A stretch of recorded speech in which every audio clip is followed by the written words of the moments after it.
Donald Trump just finished his bilateral public press conference with President Zelensky in the Oval Office. And while it was less confrontational than the first time around, it was still just as wild in several respects. Donald Trump and President Zelensky are meeting right now with other European leaders to try to put an end to the war in Ukraine, or rather, I should say, to Russia's illegal invasion of Ukraine. And the day started with President Zelensky visiting Donald Trump at the White House in the Oval Office. Now, if you remember, a big deal about President Zelensky's visit during the last time was that he was not wearing a suit. This time around, President Zelensky wore a military style suit upon arrival, and Donald Trump seemingly began to pander to him in front of the press when he walked out of his car door straight into the White House. Check this out.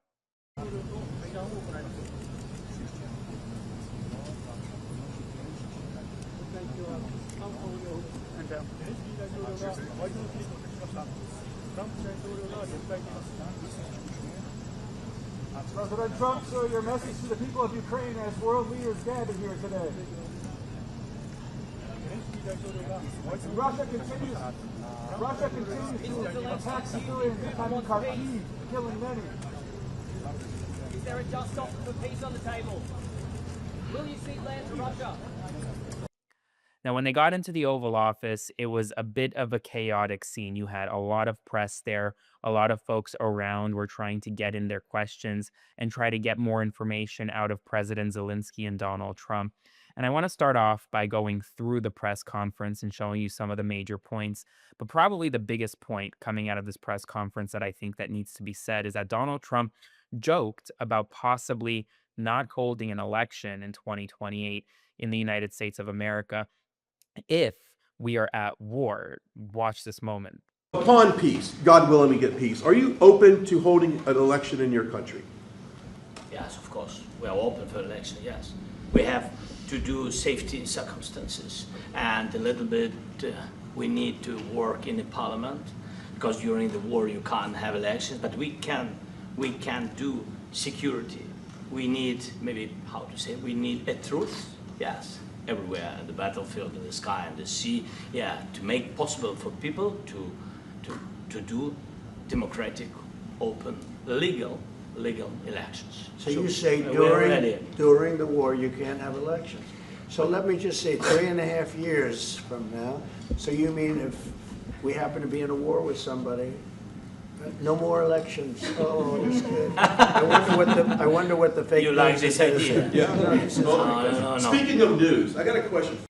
Now, Donald Trump is clearly joking in that clip, right? He's laughing. He's trying to poke fun at the fake news press. Is that what he calls us?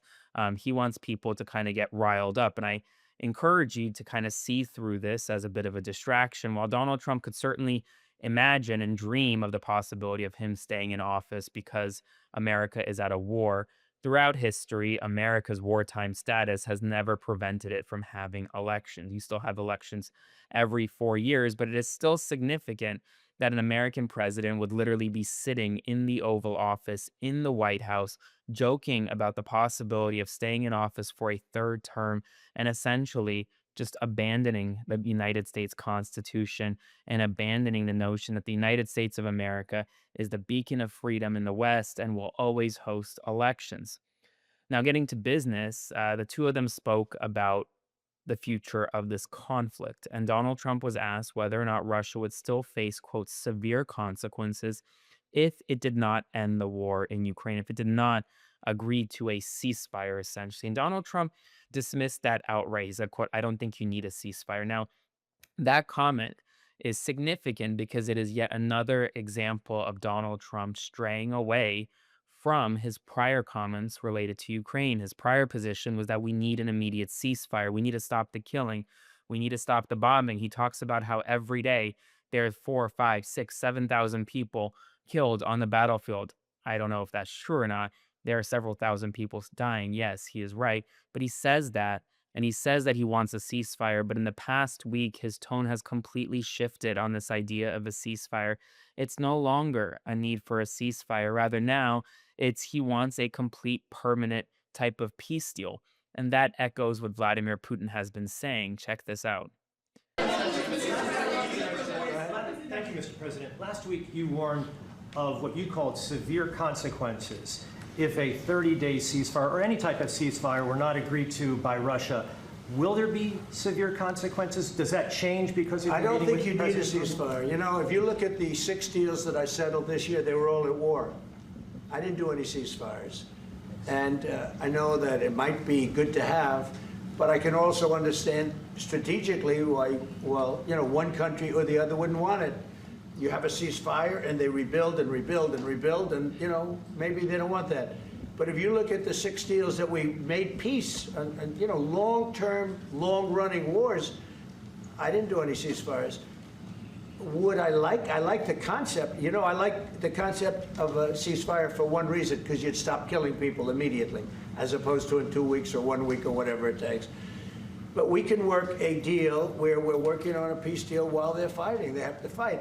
I wish they could stop. I'd like them to stop. But strategically, that could be a disadvantage for one side or the other.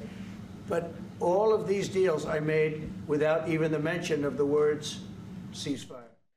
It is very different from what NATO and European leaders have long said about what the need is to end this conflict. Clearly, Donald Trump is breaking. Now, he was also asked about whether or not it was a diplomatic misstep to have Vladimir Putin, who is an indicted war criminal currently wanted on war crimes charges by the International Criminal Court, to allow him in the United States. Check out his response. It's very sad when you do the right thing. As an example, they said, because of the fact that Vladimir Putin came to American soil, this was a tremendous defeat for Donald Trump. No, it was really wonderful that he did it. It was a hard thing for him to do, to be honest with you. It was the opposite of what they said, but they said it. Now, if he didn't come, they'd say that was also bad for Trump. You know, there's no way. Here's the deal. Vladimir Putin is a war criminal. Vladimir Putin should have been arrested the moment he stepped foot in the United States of America. Remember, the United States is not a party to the ICC, however, and therefore the United States would not have to execute that warrant. But it is true that Donald Trump did allow a war criminal into the United States. He was later asked about Melania Trump's letter to Vladimir Putin. She previously wrote a letter in which she was essentially talking about how Vladimir Putin could put an end to the killing of children in Ukraine, and he hand-delivered that letter to Vladimir Putin during their summit. Watch his response. Mr. President, a very touching letter from the First Lady, and the letter was hand-delivered to President Putin, and it calls for an end to the war, essentially, because of the children and the children's future. Why did the First Lady feel that letter was necessary? Was it because she believes that Mr. Putin is the aggressor in the war? Is a similar letter being hand-delivered to President Zelensky? So the First Lady felt very strongly. She's watched the same thing that you watch and that I watch. I see things that you don't get to see, and it's horrible. But when she's got a great love of children, she has a wonderful son that she loves, probably more than anybody, including me. I hate to say it, but she loves her son. She loves children, and she hates to see something like this happening. And that goes for other wars too. I mean, she sees the heartbreak, the parents, the funerals that you see on television. Always funerals. We want to see something other than funerals. No, she felt it was a beautiful letter. It was very well received by him, and she did ask me to say, you know, she would love to see this end. She would love to see it end, and she says it very openly, very proudly, and with great sorrow, because so many people have been killed. And finally, they talked about closing, the future of the war, closing the press conference. Trump made a broad prediction saying, essentially, look, the war is going to end, but when it ends, I can't tell you. Mr. President, Vladimir Putin mentioned that the war will not end without addressing the root causes of this war. Have you had an understanding what are the root causes of this war? Well, look, the war is going to end.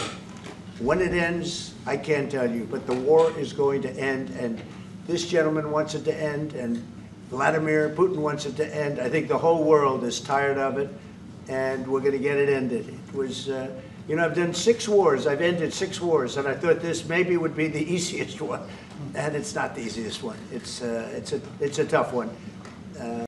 And that's the press conference. It was a pretty wild press conference, to say the least. Yes, he talked about voting. Yes, he talked about some other stuff, but this was the gist of it. And at the end of the day, it contrasted significantly to how President Biden acted in the Oval Office and acted with other world leaders, especially how he acted with President Zelensky. So that's it right now. As always, subscribe to support my work, and I will see you very soon. Hey folks, Aaron Parnas here. Thank you so much for watching The Parnas Perspective. Please consider subscribing to support our work as we grow this independent news media entity into something that rivals mainstream every single day. Thanks so much, and I'll see you soon.